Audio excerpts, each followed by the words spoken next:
guys, Jordan, in case this is your first time on my channel, and I am so excited that you are here today with me because today I'm going to be talking about the books that I read in July. So let's get into it. The first book that I read in July was The Gentleman's Guide to Vice and Virtue by Mackenzie Lee. I actually mentioned this in my July book haul, but I want to discuss something else about it that I didn't mention in that video. And what I really want to talk about is the fact that this book has been, in my personal opinion, kind of hyped around BookTube and in the book community. It's been out for a while now, maybe a year or so. And my expectations were just really, really high for this book just because of how many people have loved it and raved about it. And I was going into it like expecting to come out of it and just absolutely loving it. And I enjoyed it. I did like the actual story. It was fun. There were some things that kind of surprised me.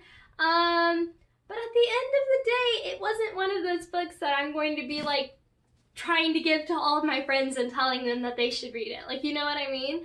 I was expecting just a little bit more. I do believe that there's a sequel coming out later this year, if it's not already out.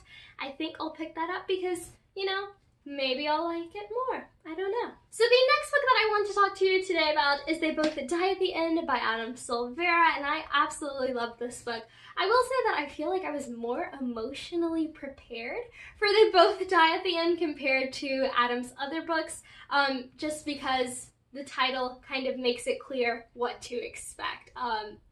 That helped me a little bit. It was still sad, but it helped me a little bit. The next book that I read was Let It Snow by John Green, Maureen Johnson, and Lauren Miracle. I pretty much talked about everything that I wanted to talk about in my book haul, so if you haven't seen that, go watch it. The next book that I read was Lord of the Flies by William Golding. I made an entire video about this, the symbolism that happens in Lord of the Flies and the themes and just different things like that. I felt like were really, really cool, especially for such a tiny book. Tiny books that can pull off stunts like that are just amazing. The next book that I read was Of Mice and Men by John Steinbeck.